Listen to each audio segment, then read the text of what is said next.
छत्तीसगढ़ के मुख्यमंत्री देवजी साय छत्तीसगढ़ की काया पलट कर रहे हैं।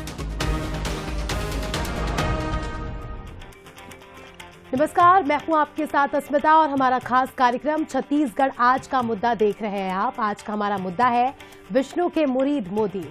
गुजरात के डोडियापाड़ा में आबा भगवान बिरसा मुंडा की जयंती पर जनजातीय गौरव दिवस कार्यक्रम में प्रधानमंत्री नरेंद्र मोदी ने छत्तीसगढ़ के मुखिया विष्णुदेव साय की खुलकर तारीफ की। मंच से संबोधित करते हुए पीएम मोदी ने कहा कि मुख्यमंत्री साय जनजातीय समाज से आते हैं और आज छत्तीसगढ़ का काया पलट करने में जुटे हुए हैं।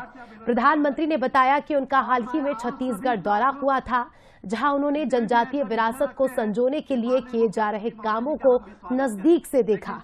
पीएम ने खास तौर पर शहीद वीर नारायण सिंह के नाम पर बने भव्य जनजातीय संग्रहालय का भी जिक्र किया। उन्होंने ये कहा कि ये संग्रहालय जनजातीय समाज की शौर्य गाथाओं, बलिदान और समृद्ध सांस्कृतिक पहचान को सहेजने की एक बड़ी पहल है। पीएम मोदी ने सीएम साय को जनजातीय हितों और विकास को प्राथमिकता देने के लिए बधाई भी दी। अभी कुछ दिन पहले मैं छत्तीसगढ़ भी गया था। वहां भी मैंने शहीद वीर नारायण सिंह जनजातीय संग्रहालय का लोकार्पण किया था। आज देश की राष्ट्रपति एक आदिवासी महिला है। आज छत्तीसगढ़ के मुख्यमंत्री हमारे जनजातीय समाज के विष्णुदेव जी साय छत्तीसगढ़ का काया पलट कर रहे हैं। सीएम विष्णुदेव साय ने भी पीएम मोदी को धन्यवाद दिया। सीएम साय ने पोस्ट कर पीएम का आभार जताया और छत्तीसगढ़ को विकसित करने का संकल्प एक बार फिर से दोहराया। तो ये मुख्यमंत्री का पोस्ट आपके सामने, जिसमें उन्होंने प्रधानमंत्री का आभार व्यक्त किया और कहा कि जो आपका विश्वास है वो सदैव ऐसा ही रहेगा और लगातार हम जनजातीय क्षेत्र में काम करते रहेंगे। तो ये तस्वीर आपके सामने मुख्यमंत्री के पोस्ट की। तो देखिए, यही आज का हमारा मुद्दा है और इसी मुद्दे पर चर्चा करेंगे। हमारे साथ कुछ खास मेहमान जुड़ चुके हैं। सबसे पहले उनका परिचय, फिर चर्चा की शुरुआत। केएस चौहान जी बीजेपी से हमारे साथ जुड़ चुके हैं। अजय गंगवानी जी कांग्रेस से हमारे साथ जुड़ चुके हैं। अनिल जी वरिष्ठ पत्रकार है, हमारे साथ जुड़ चुके हैं। सबसे पहले चौहान जी आपके पास आऊंगी। सर, तारीफ किसको नहीं अच्छी लगती? जब हम छोटे होते हैं, कुछ अच्छा करते हैं, हमारे जब पेरेंट्स हमारी सराहना करते हैं तो हमारी इच्छा होती है कि और कुछ अच्छा करें। कॉर्पोरेट लाइफ में भी ऐसा होता है। जब हम कोई काम करते हैं और हमारे काम की सराहना होती है तो हमारे ऊपर रिस्पॉन्सिबिलिटी की भी एक चीज आ जाती है कि अब हमारी तारीफ हुई है तो अब हमें और अच्छे से काम करना है। आज प्रधानमंत्री ने जिस तरह से मुख्यमंत्री विष्णुदेव साय की कार्यप्रणाली की और उनके दौरान वो जिस तरह से सरकार चला रहे उसकी तारीफ की, ऐसे में सर ये भी मैं कह सकती हूँ कि अब जिम्मेदारियां भी बढ़ गई है, क्योंकि अब तो करके और अच्छे से दिखाना है काम।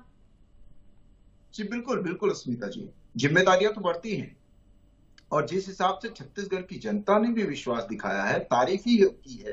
तारीफ जब हम करते हैं तभी विश्वास जताते हैं, तभी हम उनके नाम पे वोट भी दे के आते हैं और हमारे को दायित्व भी तभी सौंपा जाता है जब हम उसके लायक रहते, उस लायक हैं।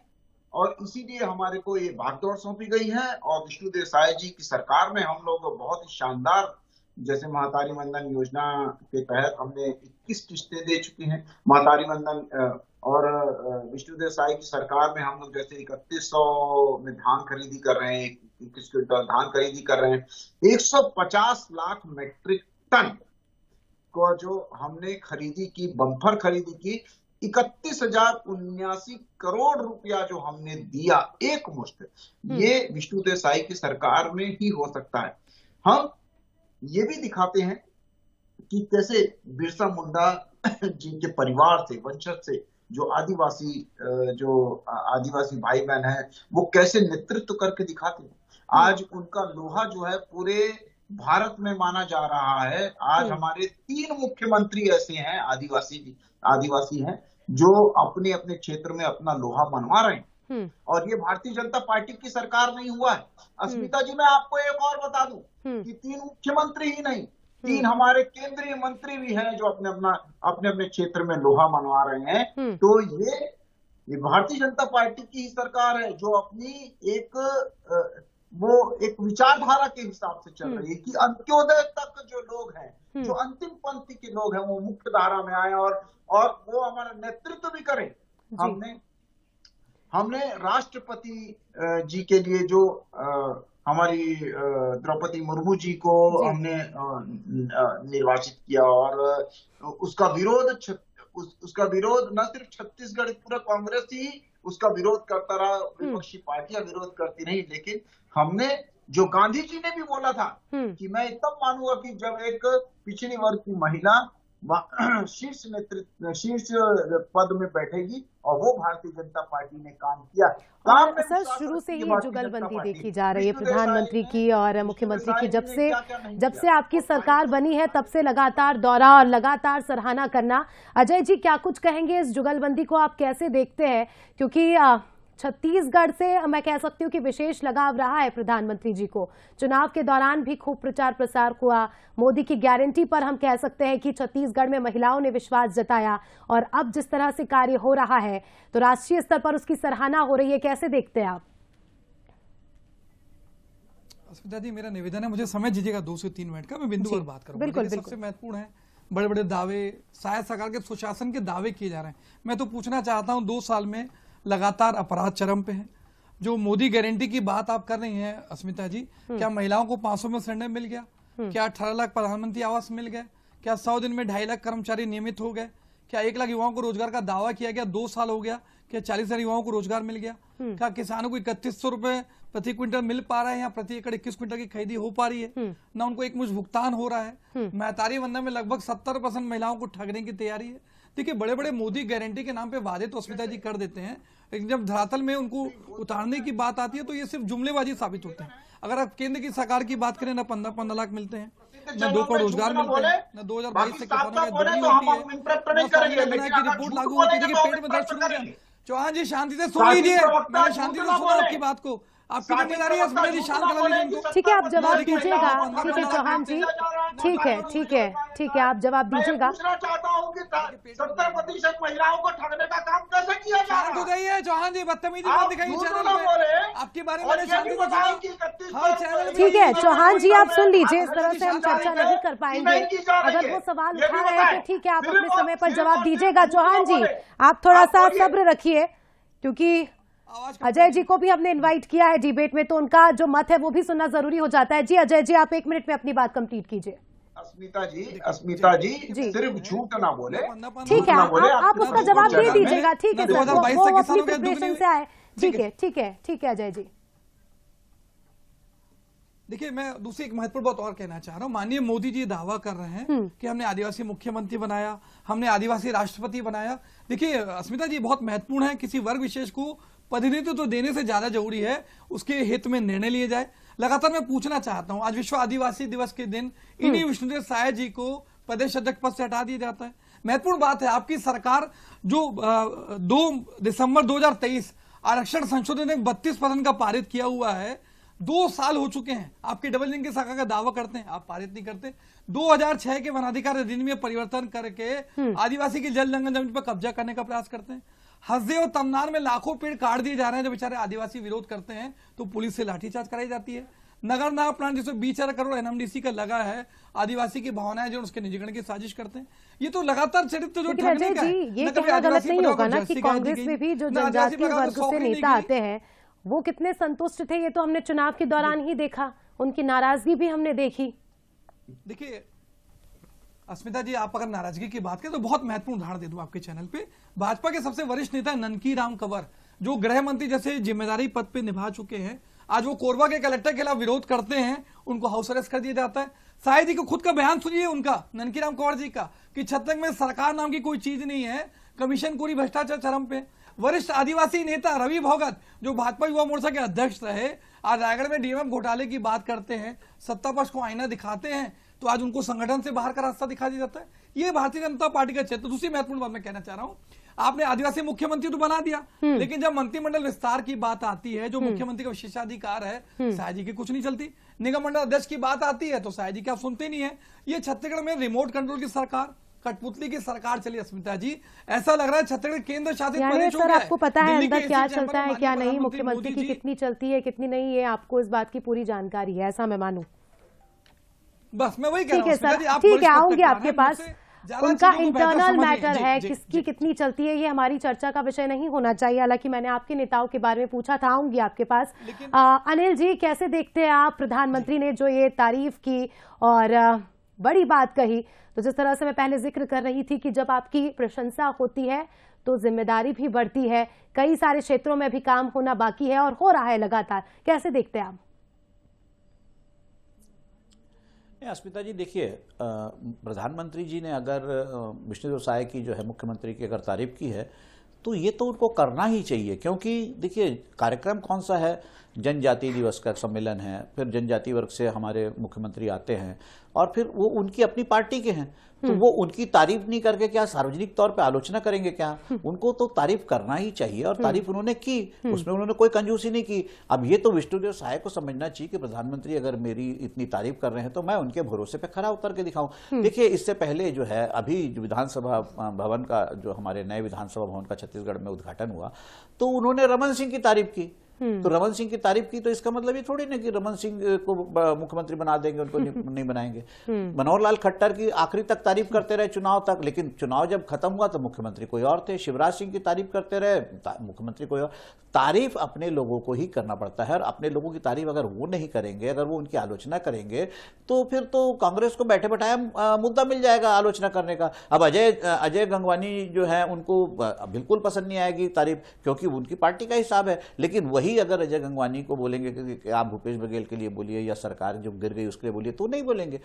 तो ये स्वाभाविक प्रक्रिया है। इसमें इस जो तारीफ को एक जो है फॉर्मेलिटी के रूप में देखा जाना चाहिए, क्योंकि प्रधानमंत्री अपने ही भाषण में अपने ही मुख्यमंत्री की आलोचना कैसे कर सकते हैं। हाँ, अब एक बात इस बात के एक मायने जरूर है, जो आपने कहा वो बहुत महत्वपूर्ण है, प्रश्न है कि अगर प्रधानमंत्री आपकी इतनी तारीफ कर रहे हैं मंच से और आपके लिए आप पर इतना भरोसा जता रहे हैं तो आपको उतना ही डिलीवर करना पड़ेगा, आपको उतना ही परफॉर्म करना पड़ेगा, आपको प्रधानमंत्री के भरोसे पे खरा उतर के दिखाना पड़ेगा। प्रदेश में जो है जो भी अभी जो बहुत सारी चीजें जो है वो ठीक नहीं चल रही, उसको ठीक करना पड़ेगा। देखिए धान खरीदी शुरू हुई, सबसे बड़ा उत्सव होता है छत्तीसगढ़ का धान खरीदी, और धान खरीदी के पहले ही दिन जो है गड़बड़ियां, पोर्टल नहीं खुल रहा, ये नहीं खुल रहा, इन सब चीजों को सब व्यवस्थित करना पड़ेगा। मुख्यमंत्री को चाहिए कि वो अफसरशाही पर कंट्रोल करे। और तारीफ की बात है तो तारीफ तो स्वाभाविक प्रक्रिया। देखिए आप भी अपने ही रिपोर्टर की रिपोर्ट की तारीफ करेंगे, तो ये कोई बहुत बड़ी बात नहीं है। लेकिन हाँ, प्रधानमंत्री ने दिल से उनकी तारीफ की, मुख्यमंत्री की, हमारे विष्णुदेव साय की, तो ये एक उनका अचीवमेंट है, माना जा सकता है। क्योंकि अभी हाल में जब नरेंद्र मोदी यहाँ आए थे तो उन्होंने विधानसभा में जो है आदिवासी संग्रहालय देखा है, वो वाकई में बहुत बड़ा संग्रहालय है और वो तारीफ के काबिल है। विधानसभा की जो उसमें बना है, तो अगर उसको देखकर उन्होंने उसकी तारीफ की तो कोई, मैं समझता हूँ, गलत नहीं किया। और फिर हर कोई अपने ही बच्चे की तारीफ करता है, दूसरे के बच्चे की तारीफ। और जरूरी भी हो जाता है सर, जिस तरह से मैंने जिक्र किया कि जब किसी को इस तरह से प्रोत्साहन मिलती है, जब किसी के काम को देखा जाता है, परखा जाता है, तो आने वाले समय में बेहतर करने की कोशिश की जाती है। के.एस. चौहान जी, बेहतरी तो होगी, बेहतर तो हो भी रहा है, लेकिन कई सारी ऐसी चीजें हैं जिसकी खामियां हैं, कई सारे जनजातीय क्षेत्रों में कमी रह गई है थोड़ी सी, जहां पर काम होना बाकी है। 2 साल हो चुके हैं सरकार को, लेकिन आने वाले समय में किस तरह से आपका प्लान रहेगा? और जो हमारे विपक्ष के साथी ने जो सवाल पूछे आपसे, मैं चाहूंगी उसका भी आप जवाब दीजिए, आप ही दीजिए। अस्मिता जी, सबसे बड़ी प्रॉब्लम थी आदिवासी क्षेत्रों की, वो थी नक्सलवाद। और नक्सलवाद को जिस हिसाब से हमने जड़ से खत्म कर रहे हैं और लगभग खत्म हो चुका है, वो अपने आप में सराहनीय बात है। 2 सालों में हमारे निर्दोष आदिवासियों का एनकाउंटर हो रहा है और अब चैनल पे बैठ के क्रेडिट लेने की बात करते हैं। 4 बड़ी खदानें, फिर आपके समय पर कोई बोलता है तो फिर आपको बुरा लगता है सर आप भी सुन लीजिए। आप देखिए, मुझे मजबूरी में बोलना पड़ा स्मिता जी, मैं ठीक है, तो आपका समय आएगा, फिर आप जवाब नहीं दीजिएगा, ऐसे तो नहीं हो पाएगी चर्चा। चौहान जी, मेरा एक निवेदन है स्मिता जी, मैं डिस्टर्ब नहीं करूंगा, लेकिन मुझे वादा करें मेरी बारी में गंगवानी जी आपके पास मैं आऊंगी, आप उनका समय पूरा होने दीजिए प्लीज। ठीक है, उसके बाद भारतीय जनता पार्टी के मैं ये बोलना चाहता हूं कि सिर्फ ये विष्णुदेव साय जी के साथ एक आदिवासी समाज की भी जुड़ी हुई तारीख थी, जो कि एक भी आदिवासी समाज में से इन्होंने ये नहीं समझा कि इनको राज्यसभा सांसद भी बना दिया जाए। बाहर से लेके आ गए ये लोग। छत्तीसगढ़ का एक भी आदमी, 4 में से आपने 3 राज्यसभा प्रदेश अध्यक्ष आदिवासी समाज से हमारा नेतृत्व कर रहे हैं। आदिवासी भी नहीं बनाया। आप मेरे को ये बता दे कि आपने 55 साल आपका केंद्र में राज किया, 3 मंत्री आप आदिवासी कब बनाए हैं ये बता दीजिए। 3 मुख्यमंत्री आपके कब रहे एट ए टाइम ये बता दीजिए, ये बता दीजिए आप। तो हम मान जाए। अस्मिता जी 5 काम पूछ लीजिए। आदिवासी हितैषी होने की बात कर रहे हैं, मैं चैनल पे खुलेआम चुनौती देता हूँ, आपके 2 साल के 5 काम बता दीजिए आदिवासियों के लिए। पूछ लीजिए मेरी अस्मिता जी इनसे 5 काम बता दीजिए चौहान जी। ठीक है चौहान जी, आप अपने काम बता दीजिए। हित में किए हो गंगवानी जी को जानना है, आपके काम बता दीजिए। कभी नहीं कर पाएंगे ये। 5 काम बता दीजिए। चलिए, आदिवासी समाज का जैसे नाम आ जाता है ये बैकफुट पे हो जाता है। अरे भाषणबाजी मत करिए चैनल पे चौहान जी। 5 काम बताइए ना कि 2 साल में हमने ये बड़े काम किए। 5 सिर में से खून निकलता था महिलाओं की, जब रिपोर्ट दिखाने जाते थे धर्मांतरण की तो ये लोग रिपोर्ट भी नहीं। अस्मिता जी मैं जवाब आदिवासी समाज जैसे ही आ जाता है सामने वैसे ही ये लोग बैकफुट पे हो जाते हैं। आदिवासी समाज से पीसीसी अध्यक्ष आते हैं। ठीक है गंगवानी जी, आपके पास आऊंगी। ठीक है चौहान जी। गंगवानी जी 5 साल आपकी सरकार रही, सूखे के बाद, एक लंबे सूखे के बाद कांग्रेस की सरकार बनती है, फिर तख्ता पलट हो जाता है। अब आप नक्सलवाद के खिलाफ जो लड़ाई लड़ी जा रही है, जिसे निर्णायक लड़ाई कहा जा रहा है, उस पर सवाल उठा रहे हैं, कई सारे मुद्दों पर सवाल उठा रहे हैं। तो जब आपकी सरकार थी तो आप क्या कर रहे थे? जी, ये घोटाला कर रहे थे। बहुत मैं स्पष्ट कर दूं, ये घोटाला कर रहे थे। ये शांत हो जाइए यार, इनको चौहान जी शांत हो जाइए। देखिए अस्मिता जी मैंने बहुत शांति डिस्टर्ब नहीं किया इनको, 500 करोड़ आपकी जिम्मेदारी है अस्मिता जी। चौहान जी आपका नाम अजय गंगवानी नहीं है तो प्लीज आप अजय गंगवानी का जवाब सुन लीजिए। जी, इनकी तारीफें यहाँ से नहीं आती थी। इन लोगों ने चौहान जी ऐसे चर्चा नहीं हो पाएगी, और माफ कीजिएगा ऐसे मैं आपसे बात नहीं कर पाऊंगी। मेरा अनुरोध है, हाथ जोड़कर अनुरोध है कि आप सुन लीजिए। आप दोनों ही एक दूसरे को इस तरह से कट करेंगे तो ना ही हमारे दर्शक को समझ पाएंगे, ना ही किसी को कुछ समझ आएगा। 1 मिनट के अंदर आप गंगवानी जी जवाब दीजिए। देखिए महत्वपूर्ण है, आदिवासी हितैषी होने का लगातार दावा करते हैं, लेकिन नियत नीति मंशा इनके निर्णय दिखते नहीं है।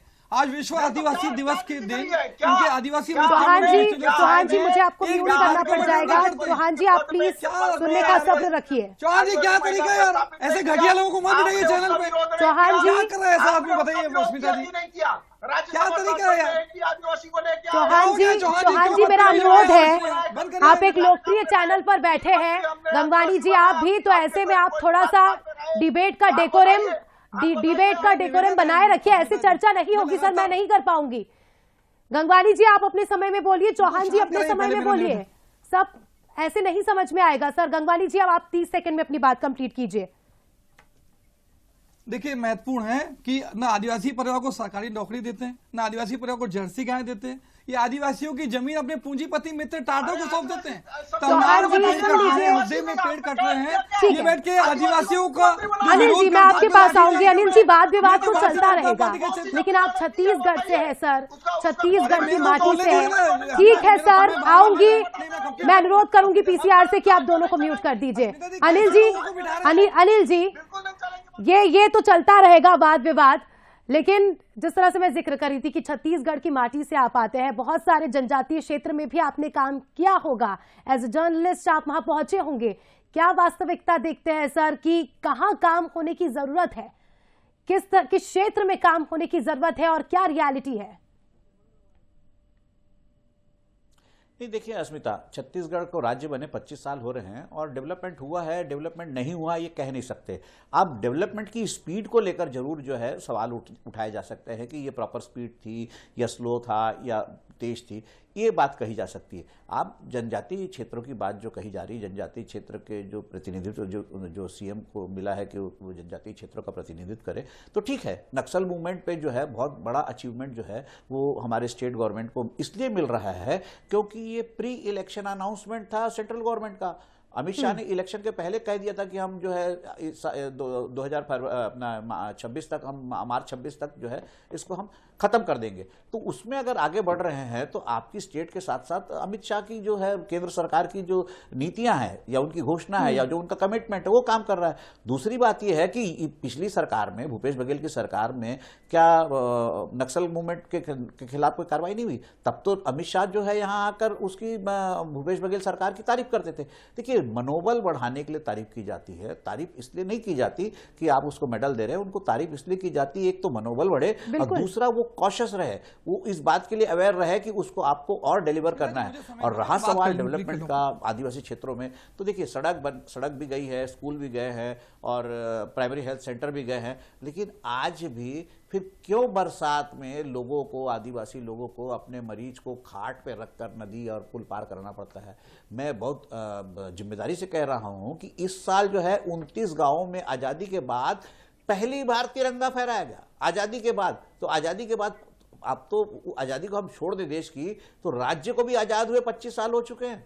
आप 29 गांव ऐसे निकले जहां कभी तिरंगा फहराया नहीं गया था। फिर दूसरी बात यह है कि आज भी बहुत सारे जो है, कितने भी दावे कर ले सरकार, बहुत सारे इलाकों में आज भी नक्सलियों का वर्चस्व है तो सही, बचा हुआ तो है सही। फिर बहुत सारे जो है गांव आज भी पहुंचविहीन है, ना उनको दवाई मिलती है, ना उनको अरे उनको चाहिए क्या? अगर आदिवासी को नमक और कपड़ा नहीं मिल जाता जंगल में तो वो जंगल से बाहर ही नहीं आता, वो इतना संतुष्ट रहता है। आप आदिवासी को नमक दे के चिरौंजी लेते हैं और उसके बाद कहते हैं कि नहीं हम उनका वो कर रहे हैं। तो आप ये सब चीजें जो है डेवलपमेंट की, अभी भी बहुत सारा काम होना बाकी है, काम होना चाहिए। और मोदी जी ने जो तारीफ की है मुख्यमंत्री की, वो एक जो घर के बुजुर्ग जो तारीफ करते हैं, जो घर का बड़ा बुजुर्ग होता है, जो पालक होता है, वो अपने बच्चों की तो तारीफ करता ही है, वो उसको सार्वजनिक रूप से तो उसको अपमानित नहीं करेगा। तो उन्होंने तारीफ करने के साथ साथ उनको ये भी बता दिया है कि इनके कार्यकाल में जो है हमारी जनजातीय समाज को एक बहुत अच्छा स्थान मिला है। तो मतलब ये है कि उनको दिशा निर्देश है। ऐसे में जरूरी हो जाता है कुछ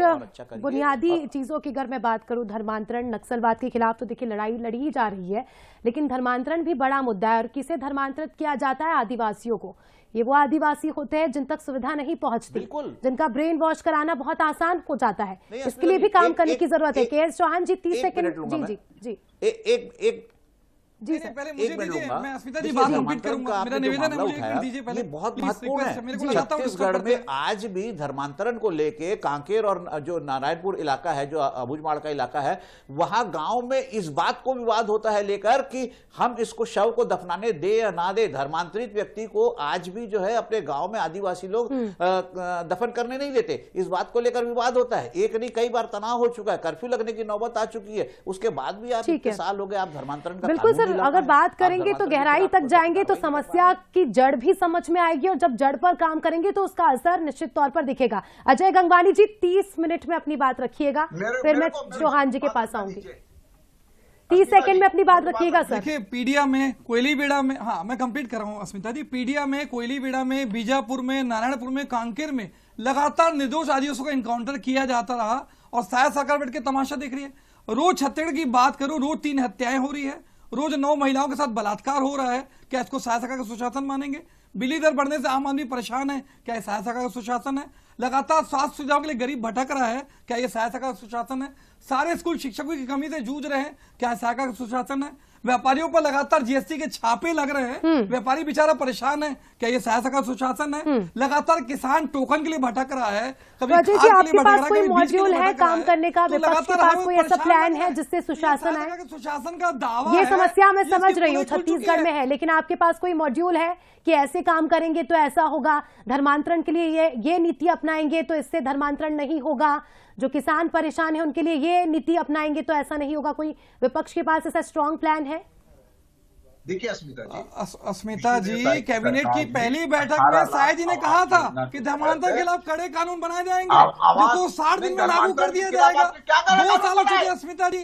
चौहान जी, मैं समझ रही हूँ आपको जवाब देना है, लेकिन जो दर्शक आपको देख रहे हैं वो आपकी बौखलाहट को भी देख रहे हैं, इसीलिए थोड़ा सा आप शब्दों की गरिमा का ध्यान रखते हुए और थोड़ा मेरा अनुरोध है कि थोड़ा सा टोन को भी ध्यान में रखते हुए जवाब दीजिएगा गंगवानी जी का। क्यों नहीं बना रहे धर्मांतरण के खिलाफ कानून? आपको सिर्फ धर्म पे राजनीति करनी है बस। रखा था इन्होंने, क्यों नहीं बनाया धर्मांतर के खिलाफ कानून?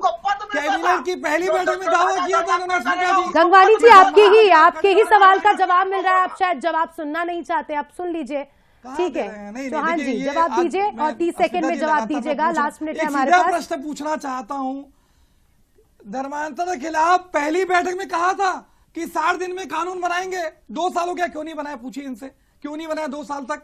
आज सुप्रीम कोर्ट केंद्र की मोदी सरकार से बोली कि कड़े कानून बनाइए, पूरे देश में लागू करिए, लेकिन आप बनाते नहीं है, क्योंकि धर्मांतर जो है आपके लिए राजनीतिक हथियार है, वोटों के झोंकने की राजनीति है, अपने स्वार्थ पूर्ति का जवाब ले लीजिए आप। ठीक है गंगवानी जी, अब आप जवाब ले लीजिए जी।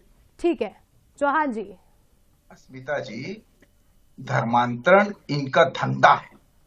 जितना ये लोग धर्मांतरण करवाएंगे उतना ये पद पाएंगे। अरे चौहान जी, हर जगह वोटों का एटीएम बना दिया आपने।